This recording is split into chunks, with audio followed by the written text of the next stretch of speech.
Another amazing banner coming to Global for the World 16 celebration with a total of 9 heroes to choose from, again including the new hero H.E.R.O.S that we reviewed already on the Korean server, but who is worth your gems? A lot of you were already asking if H.E.R.O.S is worth the investment, and I know I'm not going to make many friends for this video because it is such a tough choice between all of them.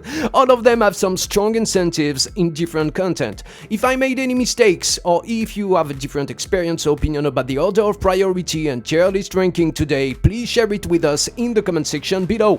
So here are the 9 heroes you will find on the upcoming banner. H.E.R.O.S, First Corps, Captain Valencia, Lapis NO2 exclusive weapons, Christmas Carol, Miss Chrom, Idol Captain Eva, H.E.R.O and 2 weapons, and finally Mad Panda Trio. A quick note for all the costumes lover in Guardian Tales. Yes, you watching the video and enjoying just dressing up.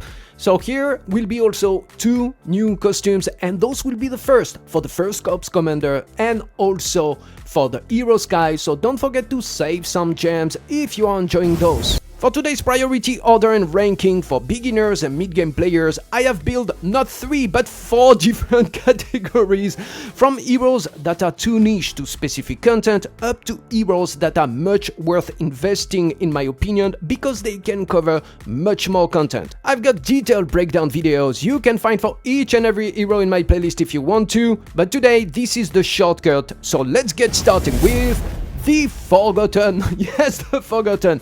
Captain Eva is a Forgotten gem for any ranged team. She's a basic attack party buffer with the ability to increase your allies' attack by 30% on both normal attacks and chance skill. And on top of it, she can provide some heal to your most depleted party member and give him a 30% defense buff.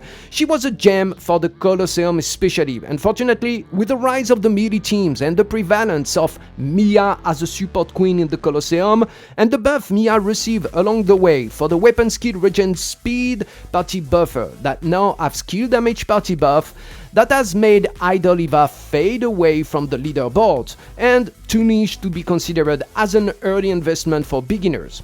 That doesn't mean that she is bad, but once again, there are much better counterparts for beginners on this banner. Let's move to the next section. Speaking about too niche, this is the too niche section. So we get started with Lapis and 2 weapons. We reviewed her in detail. Her first weapon, Innocent. She's a light attack plus 50% party buffer that was mostly used as a leader in the reds for the light melee teams. There were also some fun mono-based team around in arena, depending the maps, as she can get 30% movement speed and attacks when she's hit by enemies, but that was really more end-game fun that required lots of resources and setup to make her work.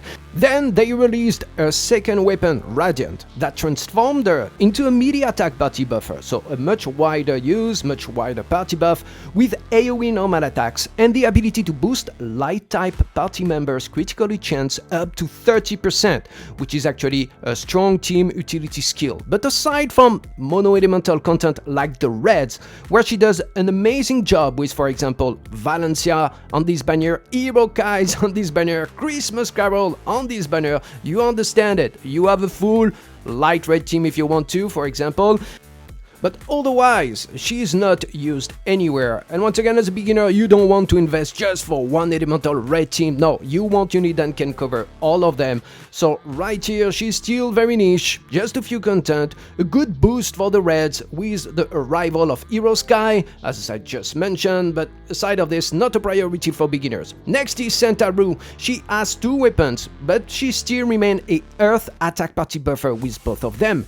To make it short, her original weapon is still the first choice to pick because she can still reduce enemies' attack on top of having 30% damage reduction on a special ability, and does perfectly the job if you run, for example, some mono-dirt, mono-earth based team with the likes of Camel and Meryl, or in arena if you pair her with some other melee attack party buffer and damage dealer like the Mad Panda Trio that is on this banner. Speaking about the trio and why they are so great to pair for arena, especially if you run H.E.R.O. with her first weapon, It's a PvP melee unit with a melee damage party buff. That's for me as one of the best and funniest skill animations in the game. The trio is a earth melee unit with a melee damage party buff, and the best selling point is their ability to trigger their weapon skill called All-in-One, where they increase their defense by 40%, but most importantly, they can negate incoming damage 2 times during the next 5 seconds. So you have to be a highly skilled player for PvP arena, but for the other content like PvE tough stages, it can be very useful. Their exclusive weapon is a must, allowing them to increase their damage up to 25% and also use the drill to be able to chase your opponents fanatically. While a delight, but once again, very niche to PvP for now.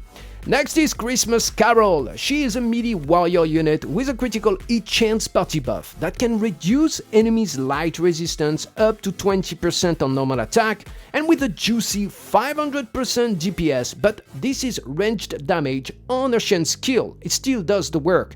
A lot of additional DPS all around, and she can reduce the damage taken by 30% on it. So Carol is great in arena and guild raids for your light melee team, and her abilities to attack through the wall has made her a very viable option for your story.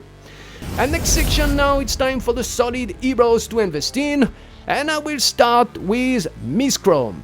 She is a light hero dealing range damage with critical hit chance party buff of 40%.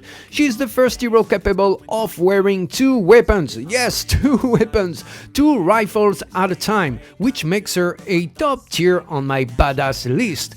With very low attack stats, Miss Chrom is clearly not a DPS. She is rather a sub-DPS with great HP and defense bulk that makes her quite tanky.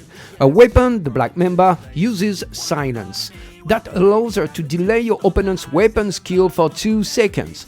Please note that silence works against enemies in PvP and also against little mobs in PvE, but does not work against bosses.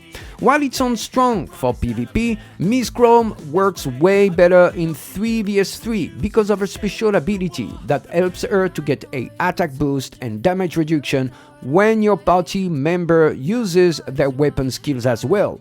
Hence why she is much more consistent in the 3vs3 mode than arena.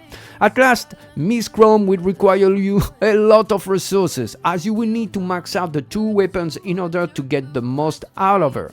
But she's definitely a versatile hero that can fit in many teams for your PvE needs and can be very competitive in the 3vs3 mode if you want to. Now let's speak about Valencia. So she's a light melee unit that brings a lot of utility to your team, mostly with a critical hit multiplier plus 100% party buff and the ability to increase your allies' attack by 20% for 4 seconds.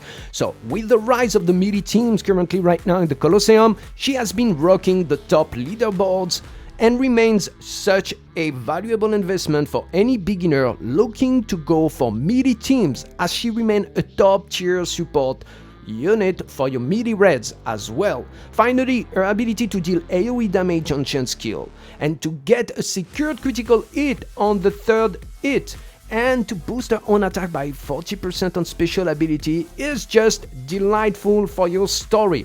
Overall, she's a low-key unit that deserved more highlights in my opinion, and a very safe investment for beginners looking to increase their melee team damage along their adventures.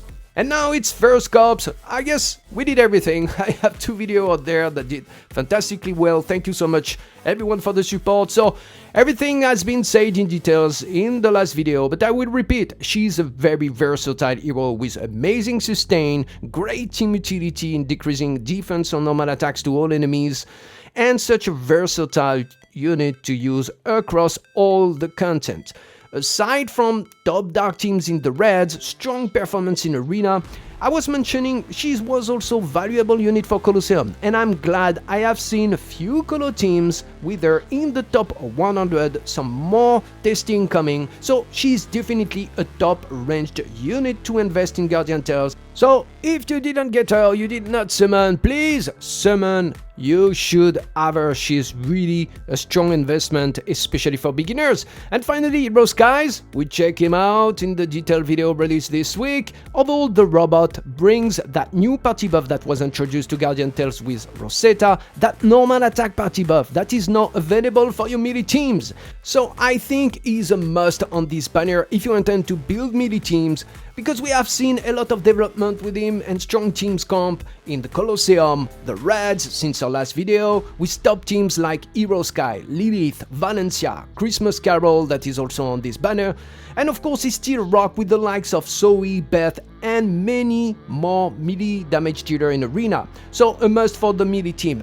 Now, if you want to ask me the question, NATOJI, I'm a beginner, I just start the game, I can pull just 2 units, who should I go for? The answer is easy, first cop for your range team, and also H.E.R.O.S for your melee team for your development later on in the game. Then you will have a very strong base and cornerstone for each archetype to your progression when you need a range team. First cop is really a strong base, and when you will need a melee team, if you want to go that way later on, you won't regret to have also the cornerstone H.E.R.O.S. And please let me know what do you think in the comment section below. Once again, thank you so much for watching. I've been blessed with your support lately. The channel has been growing drastically. So if you enjoy the content today, please don't forget to destroy that like button, hit that bell to support the channel in 2023. There are many more content. We have our regular Guardian Tales, but also I'm going to cover some very fun games coming here in April. It's just a crazy month. There are plenty of news. I'm very excited about it. So feel free to follow up if you enjoy the content. As usual, I wish you all to be safe, to be well, and until the next, stay tuned, Guardians.